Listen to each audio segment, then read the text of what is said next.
Alright, we're going to take this water inlet off. As you can tell, I've already got it loose.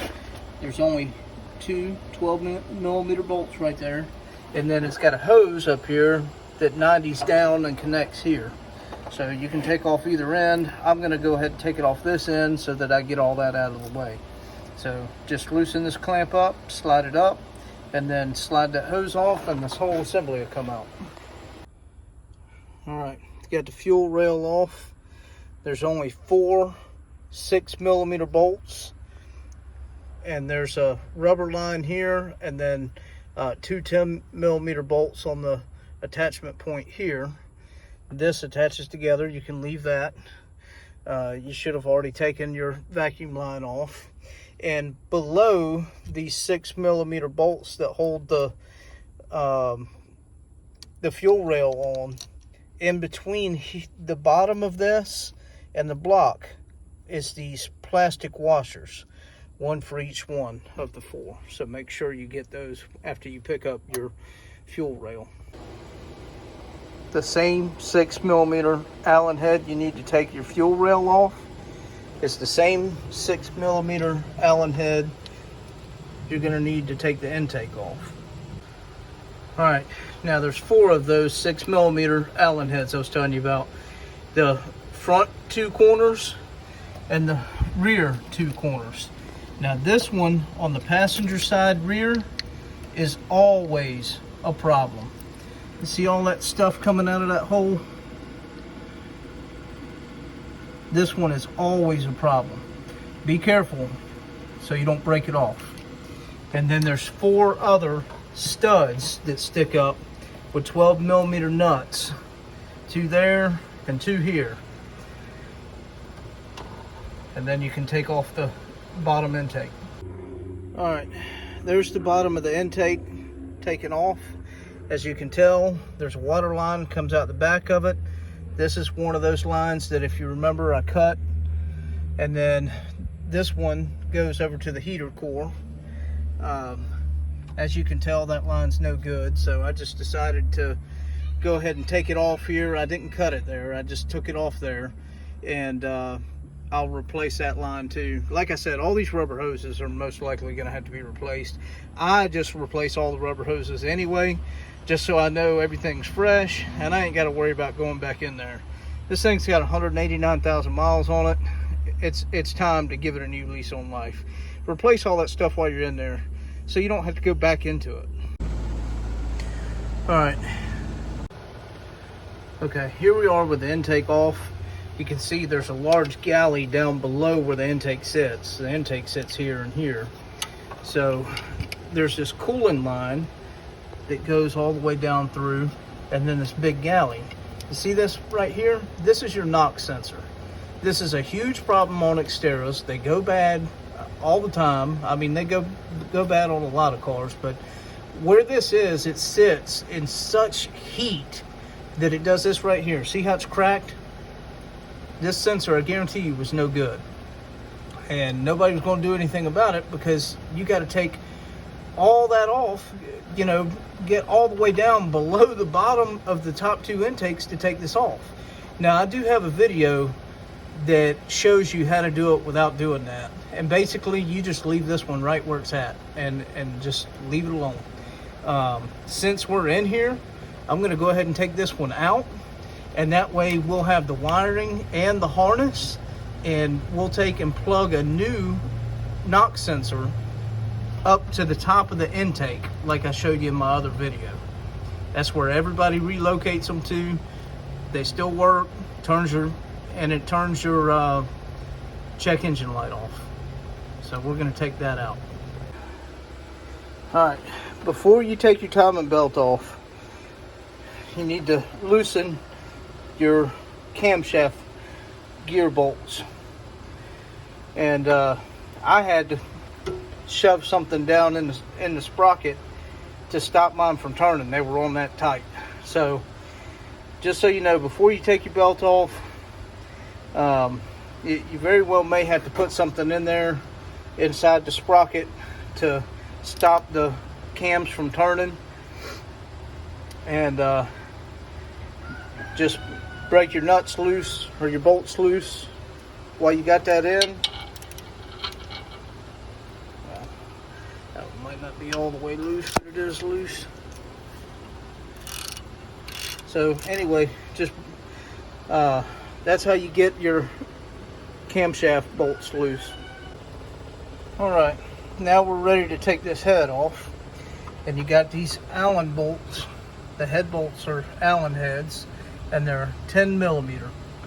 So we're going to go through and take these 10 millimeter head bolts out. All right, depending on what kind of Allen head you have, you might not have to take these rocker arms off. Mine won't let me. See, you got that notch in the rocker arm, but mine don't let me quite get all the way seated down in there. And for these head bolts, you definitely want to be 100% seated, because otherwise you're going to strip them out and then you'll never get them out. Now we're going to have to take these rocker arms off.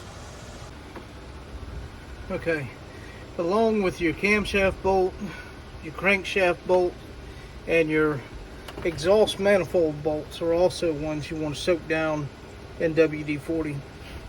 Now, I'm going to take these 3 off at the triangle flange, and I'm going to remove the manifold with the head. It's just easier to do that way, and then we'll take the manifold off once we get the head out. Now, this is something that most people don't know, and a lot of people make a big mistake here. So please pay attention and watch what I'm about to show you right here. Alright, before you start trying to pry your head up, you got all the head bolts out. Right here in front is one little 10 millimeter bolt. Right here in front, right up underneath your cam gear. And if you forget that, you'll break your head, and that'll cost you $300 or $400. Alright, that 10 millimeter bolt that I just showed you is a killer. It's a killer on both sides, except for on the passenger side, it's in the back corner. So make sure you watch for that.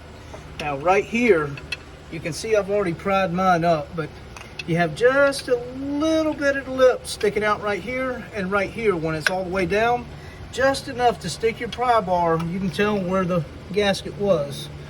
So you got it just enough to stick your pry bar in there and just barely pry up on it, just a little bit, not hard. Alright, now I like to pop the head up on the driver's side first, obviously. Haven't even got into the passenger side. And pop it up and pull it forward a little bit, and that'll give you a little bit more room to get, you got this wire that's connected here, and over here you can't really see it, but there's a bracket right there. You need to disconnect that bracket. So if you pop your head up and pull it forward, don't yank it. Just barely pull it forward until you feel a little bit of resistance, and that gives you more room in the back to get that bracket off. Okay, there's the bracket. There's where it bolts on the back of the head. 2 12 millimeter bolts right there. So kind of sticks out on this side of the head over here, but you can't tell that it's attached to the back of the head until you pull it a little bit and give yourself a little bit of room to work.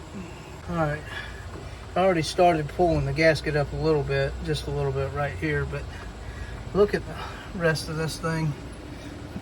It's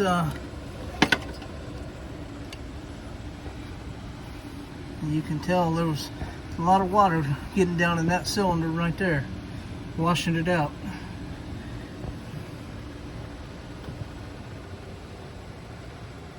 Alright, the whole thing looks pretty gnarly, but you can see right here is where the head gasket failed and come over into that cylinder. Just right there. And it come over right into here. Now, that doesn't mean that it didn't fail on that side too. And whether it did or not, we're tearing that side down while we're all the way in here. We're gonna, of course, go ahead and repair both sides. You never just repair one side. So now that we got this side done, I'm gonna cover that up. Well, I'll cover that up once we get done here, but we're gonna start tearing this side down. Now, as you can see, one of my bolts broke off here, these were not easy to get out this time. I had to take a torch to each and every one of those and get them glowing red hot, and still one of them snapped off. So exhaust is always the hardest though, so I don't want that to discourage y'all, because the exhaust and head bolts are the two most tedious things. Be very careful with them, especially on the head bolts, since they're Allen bolts and they'll snap off in your block. See, that's the hole right there. So if it snaps off in the block, it's a pretty big deal. So just be careful. Make sure your Allen is seated all the way down, and you know, make sure, especially if you're using a big long extension, that you're not holding it to the side. You don't want to strip them bolts out. Alright, on each side you have an exhaust manifold heat shield, which is what this is, and both sides have little bitty 10mm bolts in them, 3 in each heat shield.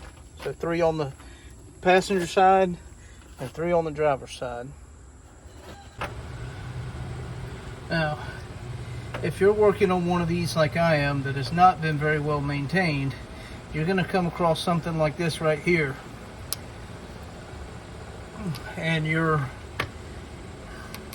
10mm is not going to fit down in there very far. See these? This one too. So I just put mine in there and it just barely went in there. Well, let me show you why.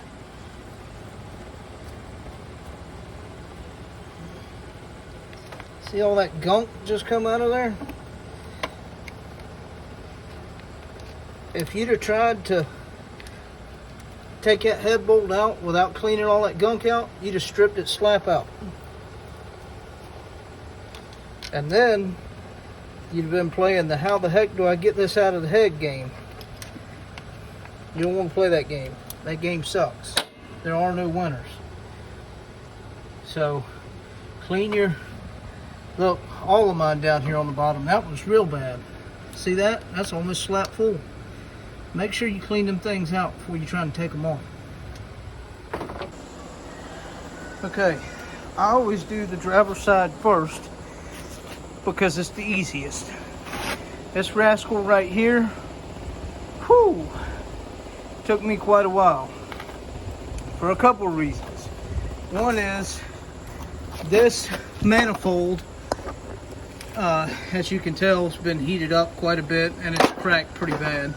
But the bolts would not come out of this side for the life of me. I had to keep torching them and WD-40 and torch, and man, it was a long, drawn-out process. It was also almost like the two flanges was melted together. I ended up having to drive a screwdriver down in between there, and then once I got it opened up enough, I had to drive a big pry bar down in between there.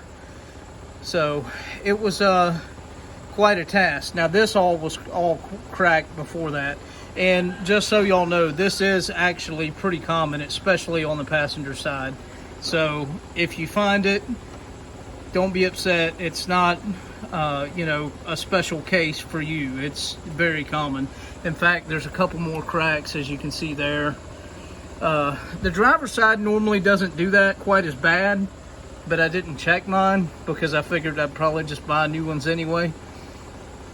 But anyway, just wanted to go over that. And then there's also a bracket in the back of this one that's really hard to get off. And as you can see, there's 2 bolts sticking out here that have nuts on the back of them. And then there's a bolt that goes in that hole right there. And that's really hard to get off. Really what you want to do is, just like I said on the other one, you want to pop the head up, pull it forward, and that'll give you a little bit more room to get that bracket off. Right here is that 10mm bolt in the back I was telling y'all about, that if you don't get that off, you would definitely break the head off right there. Many people have done it. So make sure you take that little, and that thing, that little rascal, man, whoo, that thing kicked my butt, because the way this bracket and all is, it's near impossible to get to that thing, and you can't, at least I couldn't get a ratchet wrench on it, so I had to get an open end wrench. And I could just barely turn it enough that I could turn the wrench over and get back on it again. So it was fun.